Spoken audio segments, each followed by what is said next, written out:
So I was tagged in this video from Glasses Malone and the No Ceilings podcast where they're talking Drake and J. Cole taking shots at Kendrick Lamar on the Jodeci freestyle, as well as something to do with poetic justice. And you know that this is the home of the poetic justice theory. I want to get right into the clip.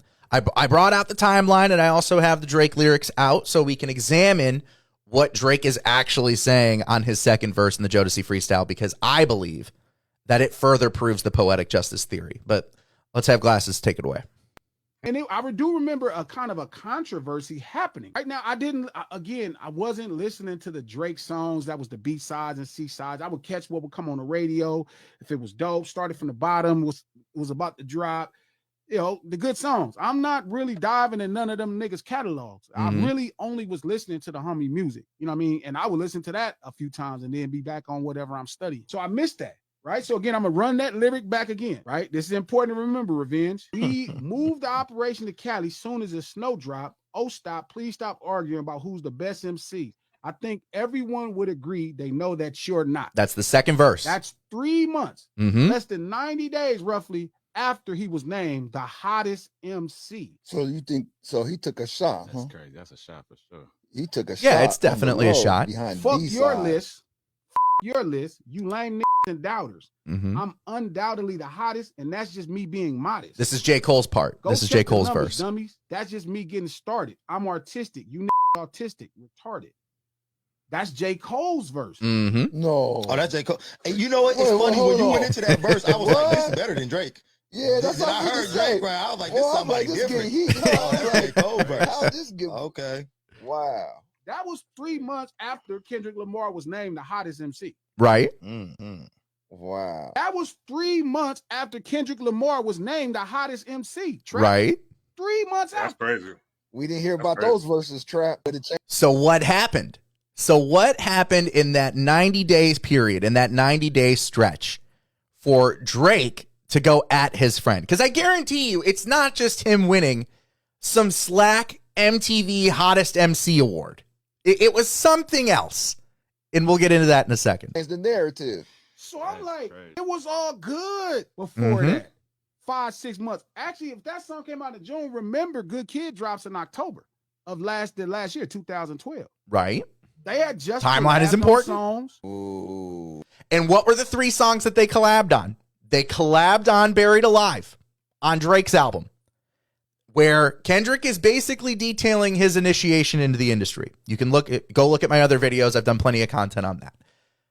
They collabed on Poetic Justice on Kendrick's album. And Kendrick, from what we understand from the Punch tweets recently, Kendrick insisted that Drake be on that album and Drake be on that song specifically. Would not trade it out for effing Problems.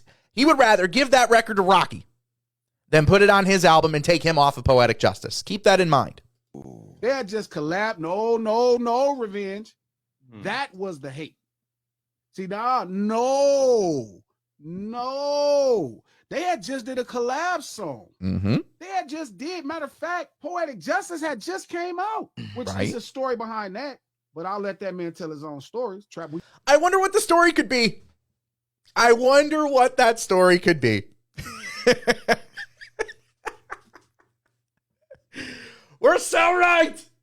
It's ridiculous. We talked about it offline. You've talked about it offline. It's the same line though. It's the same line with anybody talking Kendrick Lamar and Drake. They'll talk about Poetic Justice offline. I think I'm one of the only people on the planet, aside from Steve, Lace Rhymes out in Vegas, and Hunted Pax, who put me on and up in Houston. That is talking about this element of this story, because it is the most important part to understand. It is the most important thing to understand when breaking down Drake and Kendrick Lamar. You have to stick to the timeline and you have to stick to the lyrics. It clearly is pointing to something happening. And I don't think these guys get into the second part of Drake's verse. Let's continue this. Hang on, let me watch. Before Control or after Control? No, I'm finna hit you with the time date. Poetic Justice, everything was good. Everything was good. Was it? Them lyrics happened after that man won Hottest MC, and they directly subbed that nigga after he won Hottest MC. Mm-hmm. So he wins Hottest MC. MTV awards him that March 08, 2013. Drake and Cole dropped the Jodeci Freestyle June 22nd, 2013. Dot Control comes out August 14th, 2013. Hold on, Coach. He called us internet investigator and detective. Stuff. Yeah, wait a minute. Hold on, time out. Time out. This man came out with us live lunch hour every Monday, Wednesday, and Friday, right? Yeah, I don't think they get back into the second part of the verse. But good thing is I have Drake's lyrics ready, because this is the most damning part of Drake's second verse on Jodeci Freestyle. And it directly supports the poetic justice theory, everything that we've laid out on this channel. This is what he is saying. Okay, the Glasses broke down. Oh, stop, please. Oh, stop. Please stop arguing about who's the best MC. I think everyone agree. They know that you're not. Clearly a shot at Kendrick Lamar. The rest of the verse, knowing what we know now, hindsight being 2020, the rest of this verse reads like something happened. Something else happened. It's not just the MTV and being awarded hottest MC of the year. It's not just that. It was never that. And the lyrics back this up. He continues to read, and I'll continue to read the verse. I know I'm a sure shot, middle finger poking you in your sore spot. What could the sore spot possibly be? If he is the hottest MC award, why would he feel sore? Is it because his pen is so ridiculous? And they pulled off, TDE and Kendrick Lamar pulled off this heist on Drake and pulled off everything that we've talked about in the poetic justice theory, going on Drake's album and dissing him there, getting him to come on his album, Good Kid, Mad City, and dissing him on, and getting him to diss himself on poetic justice. And then finally on Effin' Problems, getting him to say that he's a Fed with nothing to say, with nothing to add at all. Because Kendrick was Drake's ghostwriter. And he got Drake to do all of these things, but guess what? The hip-hop community ignored it. They ignored it until me and Desiree Rose found it over 5 years ago now. It's insane. That could be the sore spot. Middle finger, fuck you. Poking you in your sore spot? Come on. That's so on the nose. Bars sound like I'm under oath, fella. That's a little funny, considering that, there's lines where Kendrick Lamar says, I swore I wouldn't tell. But most of y'all share bars like you got the bottom bunk in a two-man cell. And he's the MC that masturbated on your favorite MC until the industry had wanted him assassinated. If you follow the poetic justice theory, we think that there is an NDA out there, and Drake got the industry to get involved in all of this, to cover all of this up. Because this would have been so damning to this man's career. It would have killed his rap career before it even had a chance to actually take off. And he would have been stuck just being an R&B and pop artist. Comedy Central roast fellas turn him into ghost fellas. Saying like, I'll roast you and turn you back into my ghostwriter. I'll kill your career and turn you back into a ghostwriter. I'm either getting bigger or you're just getting smaller, or it's both. I'm just as unforgiving. You bit the hand, now starve. It's not a joke. He's literally, that's the one thing I can honestly say about Drake. He tells on himself constantly in these songs. He is constantly pointing back to it. And he shouldn't be pointing back to it, because it's the one thing that is going to absolutely devastate the rest of his career amongst people who actually love hip hop and love the music and love the art form. Taking verses from people, especially verses from Kendrick Lamar, and you dissed yourself over 13 years ago, you lose all credibility. All those number one records mean nothing because you took instead of actually putting in work, actually writing the words yourself. You bit the hand, now starve. It's not a joke. I'll hang you with it after I teach you the ropes. Oh my God. He's saying, and especially if you go back to Buried Alive, what are they talking about there? He's talking about telling Kendrick, you need to rap a certain way. You need to rap like this in order for you to get to where I'm at. Because Drake is the gatekeeper here. Drake is the gatekeeper of hip hop. He was chosen by the industry. and I'll hang you with it after I teach you the ropes. That's insane. He's constantly telling on himself. Oh, well, bitches paint an OVO on their toenails and show up at the show, the after party, and the hotel. That's 5-star in your city. They know where we at. I hit the lobby, women screaming like Jodeci's back. Again, he's rapping for women. Like he constantly tells on himself. He is constantly narking himself out. And this is the craziest thing about all of this, is that it aligns with the timeline. It perfectly fits in. Why would you even pen something like that? Pen those words specifically if you didn't have a problem with what he did to you. Because you did. Drake had a huge problem with what happened and transpired on those 3 songs.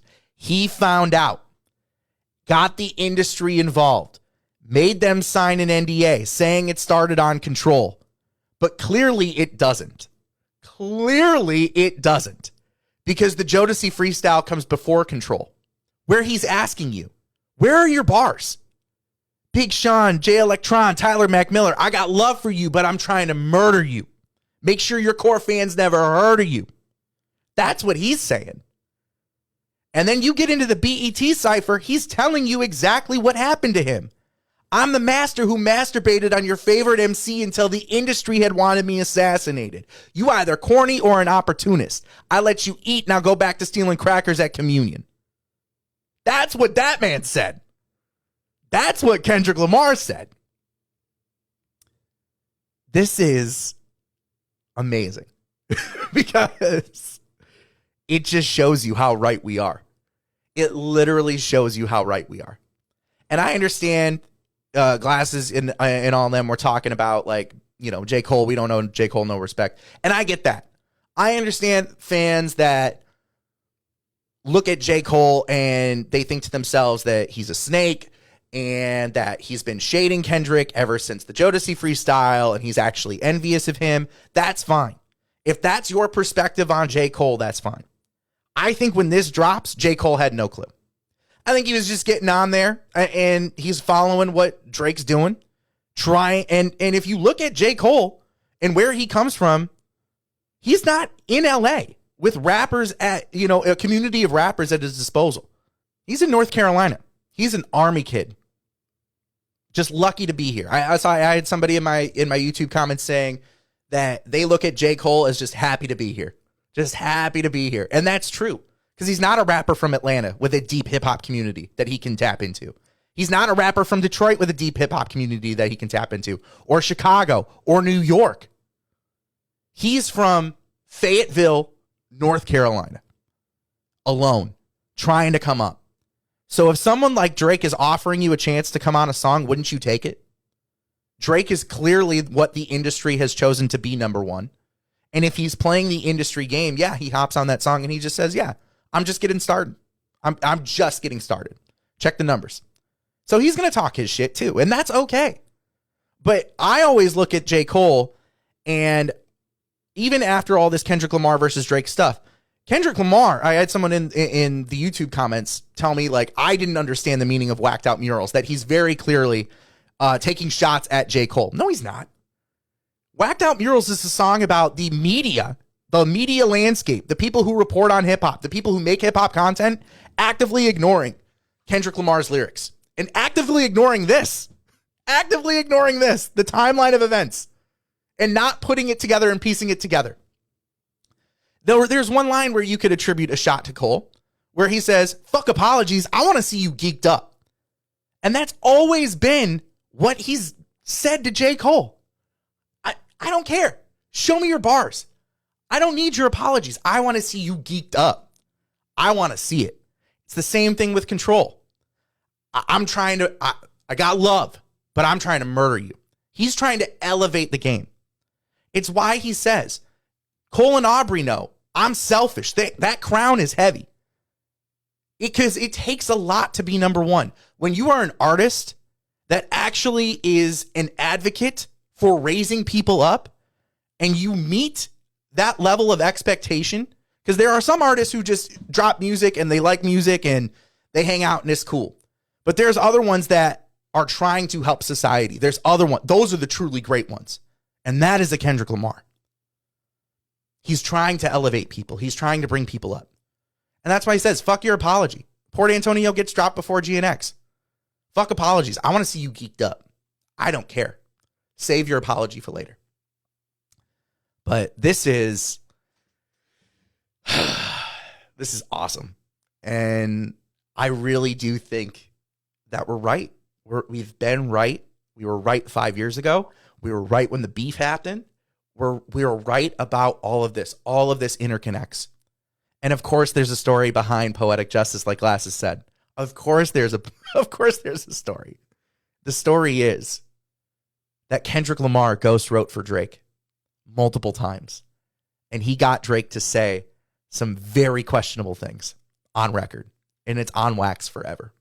And that makes Kendrick Lamar the greatest rapper of all time. I saw a live the other day because I was getting tagged in it where Torre's on, I think with Curtis King and Green. And they're talking about the categories that make someone the GOAT, right? The whole thing was, is Kendrick Lamar the GOAT? And the one category to me that is his separator amongst the Eminems, amongst the Jay-Z's, amongst the Andre 3000s, is this. He got your favorite rapper to diss themselves on not one, not two, but 3 different records. Well, I guess Buried Alive, Kendrick is just rapping on that one himself. But he's comparing him to R. Kelly in that song.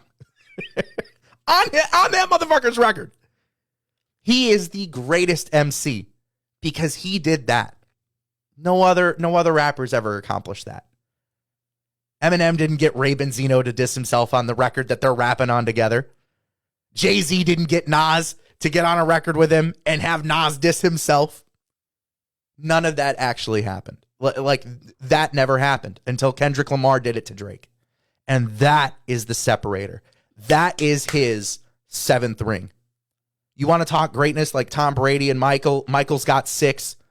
Brady's got 7. Kendrick Lamar got his 7th when he did that. And that's over 13 years ago. That is over 13 years ago. It is absolutely insane. Thank you for tagging me in this video.